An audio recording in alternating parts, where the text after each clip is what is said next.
السلام عليكم ورحمة الله وبركاته. barattoota akkam jirtu nagaa jirtu akkasumas hordoftoonni biroos egaa baga jiraattanii sagantaalee darbe keessatti qooyyaboota afran wal duraa duuban ilaaluun keenya ni yaadatama. Gilgaalota isallee dalagnee jirra hanga tokko jechuudha. Har'a kan barannu tokko tuqaa afur hojiirra oolmaa lakkoofsota raashinaalii jiruu fi jireenyaan wal qabate jedha. Isa kitaaba irratti akka seensatti waa baay'ee barreessee jira. Fakkeenyaaf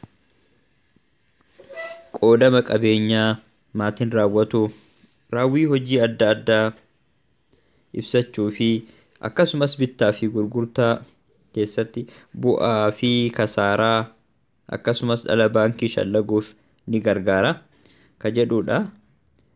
Egaa isa bal'inaan isinis dubbisuu ni dandeettu. Tokko tuqaa afur tokko hojiirra oolmaa waan tokko hiriyootaan wal jijjiiruu ka jedhu ilaalla.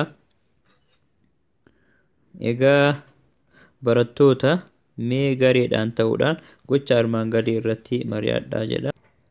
Gocha tokko tuqaa sagal piroobileemii jechaa furuuf tarkaanfilee barbaachisoo ta'an irratti mari'achuun hiriyoota keessaniif ibsaa jedha. Isa kana barumsa keessatti booda ka waliin ilaallu ta'a. Gumiin herrega barattoota kutaa jahaa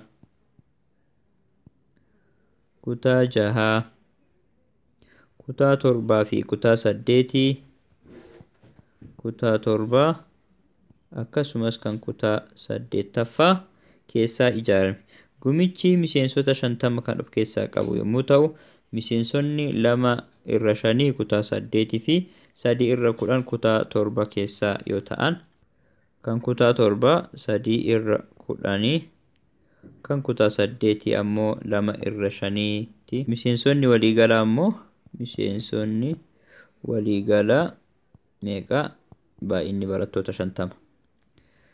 Gaafiin aan kutaa 6 keessaa barattoota meeqatu gumii kanatti hirmaate jedha. Isa argachuudhaaf kan kutaa 7 kutaa 8 fi walitti idaanee kan waliigalaa irraa hir'isuudhaan argachuu ni dandeenya. Kutaa 6ffaa eda'uu, kutaa 7 eda'uu, kutaa 8 qixataa walumaa galatti ijoollee 50. Kan kutaa 6 nuuf hin kennamne kutaa 7 fi kutaa 8 hojiidhaan argachuu ni dandeenya. Kan kutaa 7 3/10 baay'isuu 50 qixataa meeqa ka jedhudha. 3 baay'isuu 50 150 irra 10 asii qabna. Kan kutaa 7 ijoollee yookiin barattoota 15 jechuudha. Kutaa 7ffaadha. Kan kutaa 8ffaa ammoo 2/5 baay'isuu 50 qixataa meeqa ka jedhu ta'a. 100 irra 5ti qixataa 20 ta'ee jechuudha. Kanaaf kutaa 6 eda'uu 15 eda'uu 20 qixataa 50. Kutaa 6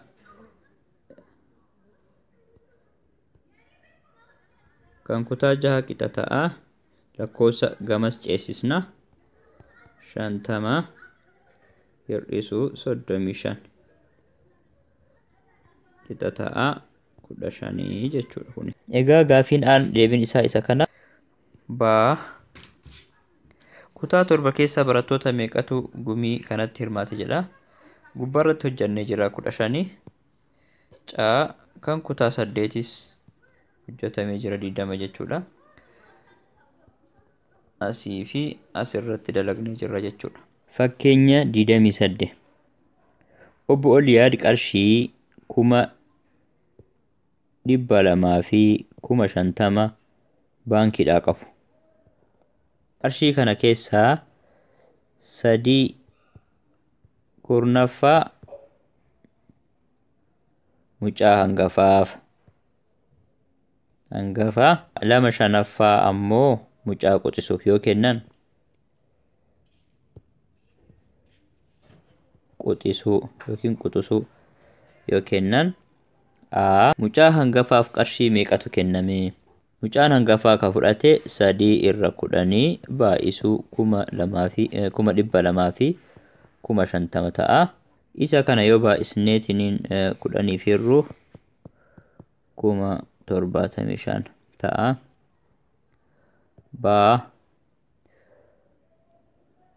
Mucaan quxisuu hoo kan jedhu isa haaluma saniin dalagama jechuudha.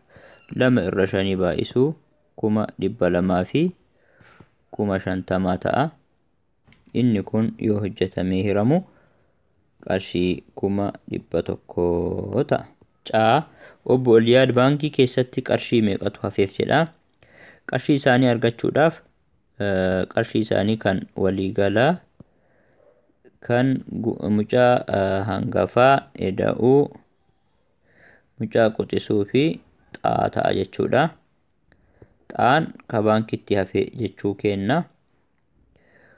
2,250 qixa ta'a 75,000 eda'uu 100,000 eda'uu xaa. Egaa lakkoofsa keenya iddoo tokkotti deebisna. 2,250 hir'isuu 100,000 fi 75,000 qixa ta'a xaa ta'a. Egaa isa kana yoo hir'isnu 75,000 ta'a jechuudha. Baankitti qarshii 75,000 hafeef jechuudha. Egaa kitaaba irratti illee isuma kana tartiiban kaa'ee jira. Isa kana hordofuu ni dandeettu. Kan irra darbuun hin barbaadamne tokko Probleemii kana furuuf tarkaanfilee nu barbaachisan ni jiru. Tokkoffaa probleemii hubachuu maal akka inni barbaade addaan baafachuu jechuudha. Tooftaalee ittiin furan murteessuu. Sadaffaa tarkaanfiin sadaffaan hojiirra oolchuu. Eega tooftaa murteessinee booda hojiirra oolchina. Afraffaa mirkaneeffachuu.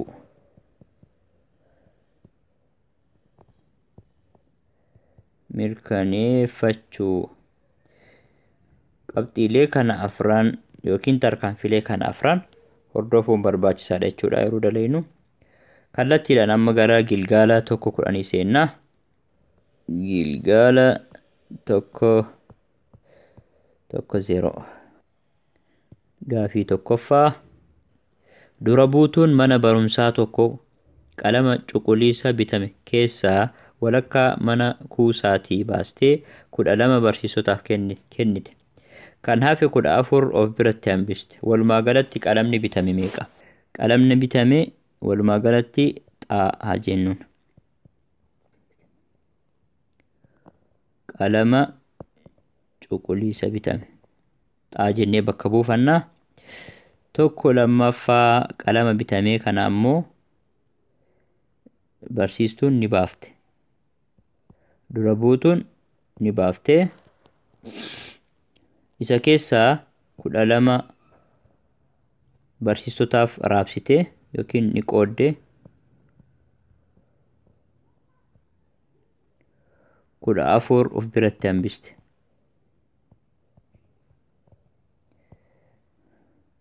Kanaafuu qalamni bitame walumaa galatti meeqadha gaafiin. Kan argachuudhaaf duraan dursinee kan barsiisotaaf qooddee fi kan of biratti hambiste walitti yoo edaanu 1/2 xaa arganna jechuudha. Kanaafuu 12 eda'uu 14 qixa ta'a 1/2 xaati. 26 qixa ta'a 1/2 xaa. Gaafii kana furuudhaaf yookiin ammoo xaa kophaa hambifachuudhaaf guutuu isaa 2 baay'isna. 52 qixa ta'a xaa. Kanaafuu qalamni bitame 52 jechuudha. Egaa gaafii lammaffaa furmaata isaa gochuudhaaf tokko afraffaan diimaa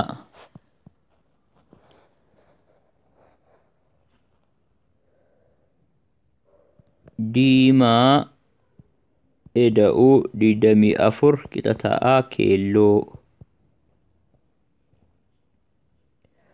Maarkaroonni 76 hafan halluun isaanii magariisa.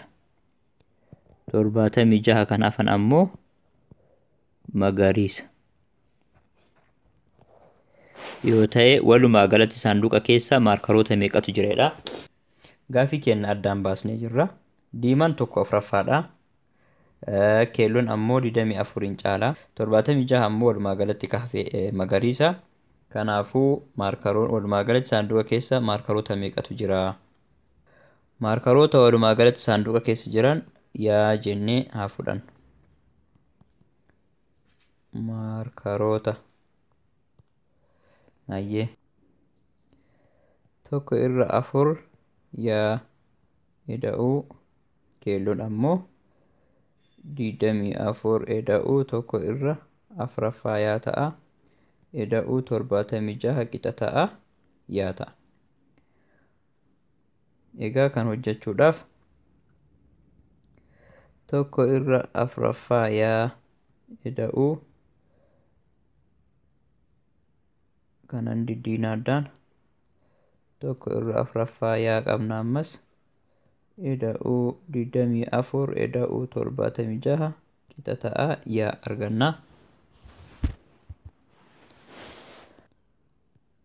Lama irra afuraffaa yaa eda'uu 100 qixa ta'a yaa.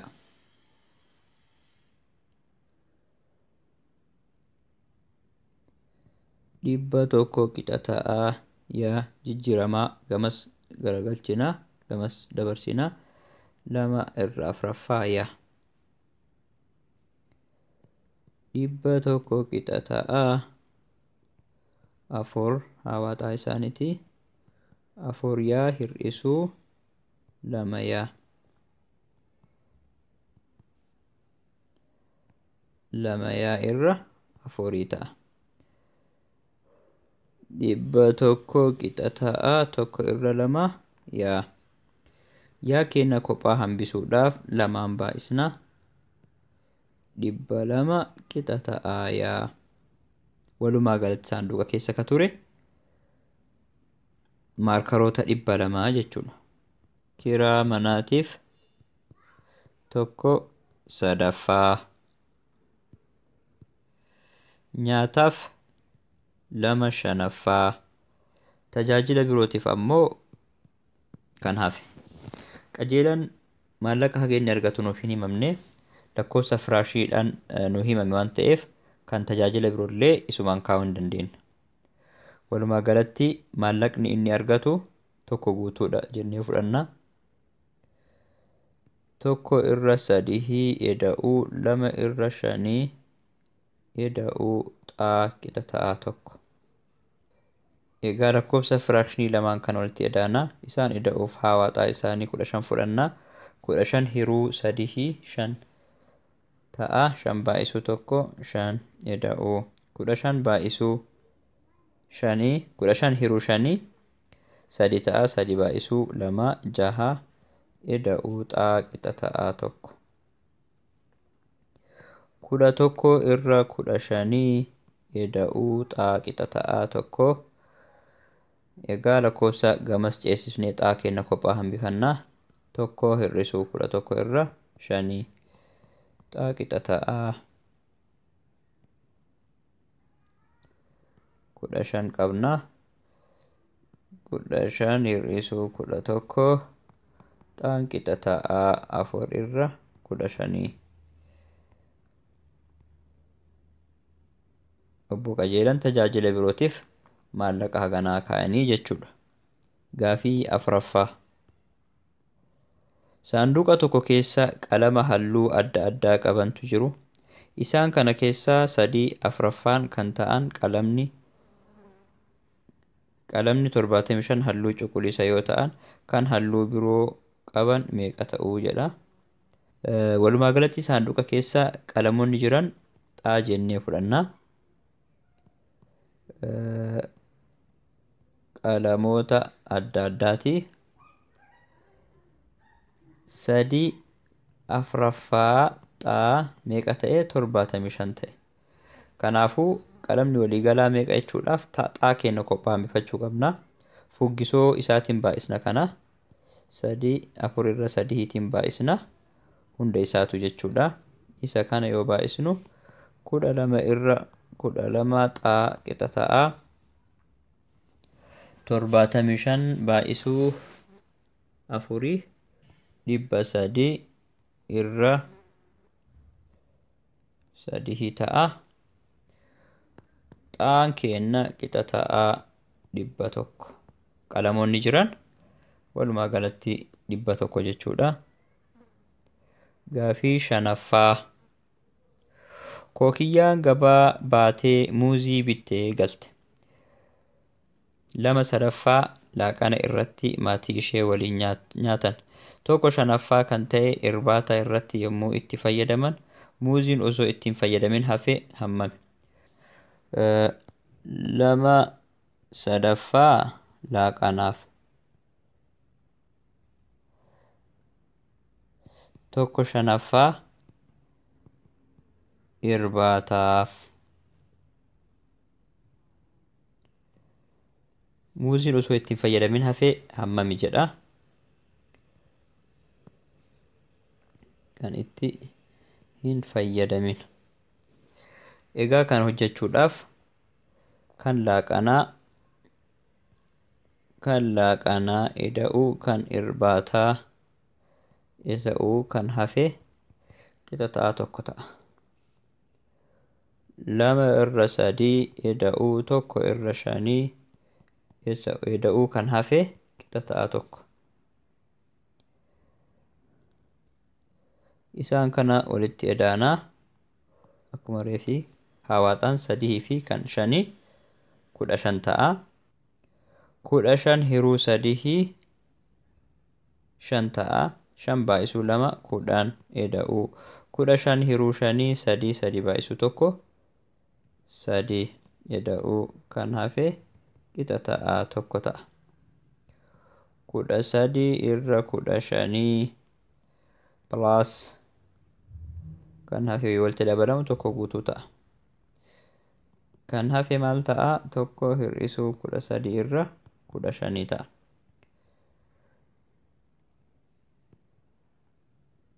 Hawaaxaan lakkoofsa kanaa 15 hir'isuu 13 2 irra 15ti. Muuziin hafe hangana jechuudha. Gaafii 6ffaa. Guddattuun manaa kaatee gara mana barumsaa yommuu deemtu fageenya karaa keessaa 3 shanaffaa gaariin 1 kiiloomeetira ishii hafe ammoo miilaan deemtee mana barumsaa geesse yoo ta'e fageenyi karaa mana barumsaa kiiloomeetira meeqa ta'a jedha.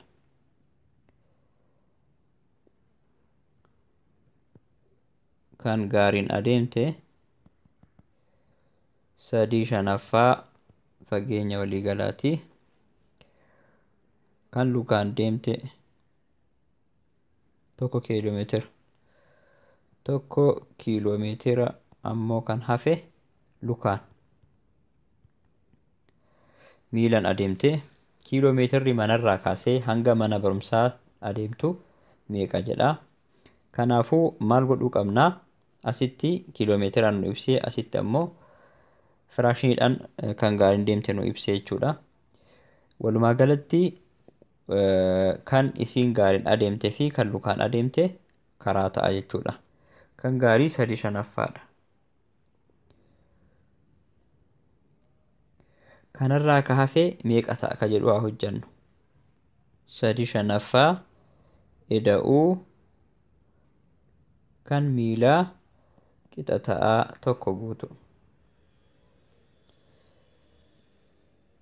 sadii shanaffaa kenna gamas ceesifannaa kan miilan adeemte tokko hir'isuu sadii irra shanii. Hawaaxaan kenna 5 ta'a. Lakkoofsa kanarraa hir'isuudhaaf 5 hir'isuu 3 qixa ta'a 2 irra 5. Kan miilaa kanaa jechuudha. Hojii salphisnee jirra.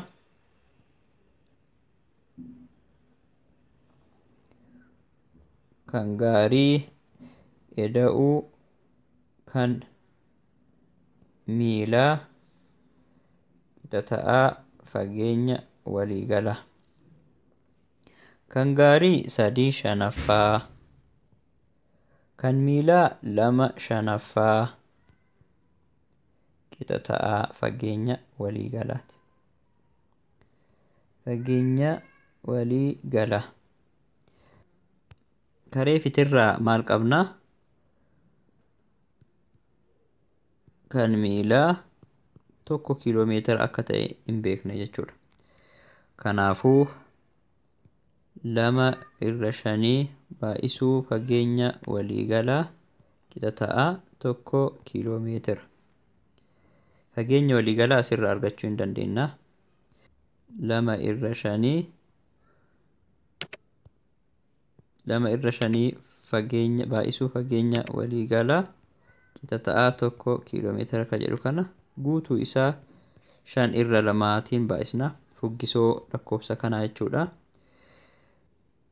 Egaa isa kana yoo baay'isnu 10 irra 10 fageenya waliigalaa qixa ta'a 5 irra kanaanis ni baay'isna 5 irra 2 kiiloomeetira.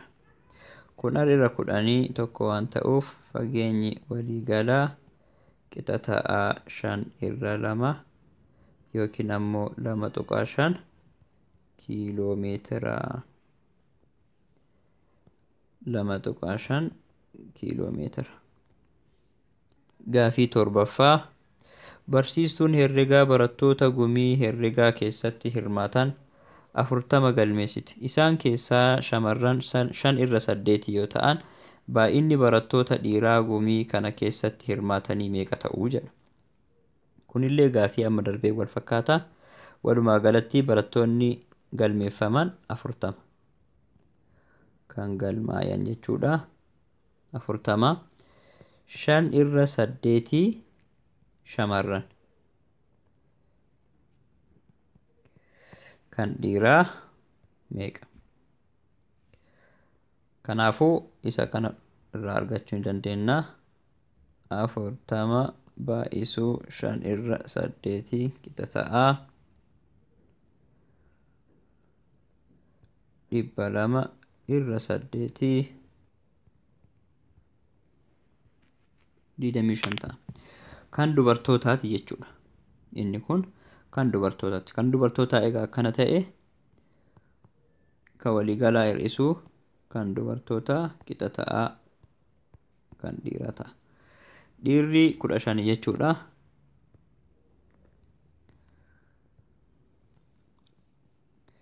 Gaafii 8ffaa. Siifan jeerikaanii bishaanii litira 4 guutuu 4 shanaffaa qabatuun guutame gara baaldii bishaanii litira 8 guutuu 3 afraffaa qabutti yoo naqxe baaldiin guutuuf bishaan hammamiitu hanqataa jedha. 4 guutuu 4 shanaffaa jechuun 24 irra 5 jechuudha. 8 guutuu 3 afraffaa jechuun 35 irra afraffaa jechuudha. Egaa siifan jeerikaanii bishaanii litira 4 guutuu 4 shanaffaa qabu guutamtee gara baaldii hammana qabutti naqxe jedha.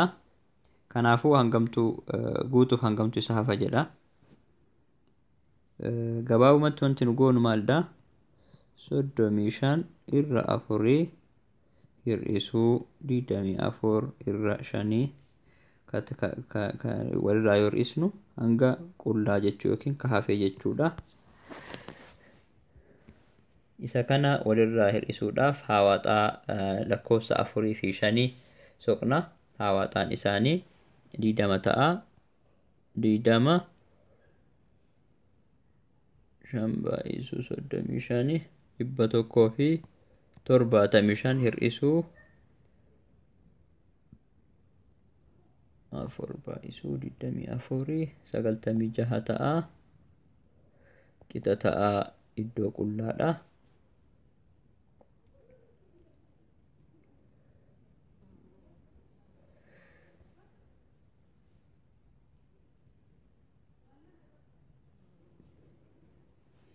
Isa kana yoo hojjannu 79 irra 20 iddoo qullaa ta'a. Kana jechuun ammoo 3.95 yookiin ammoo 3/95 irra 100ffaa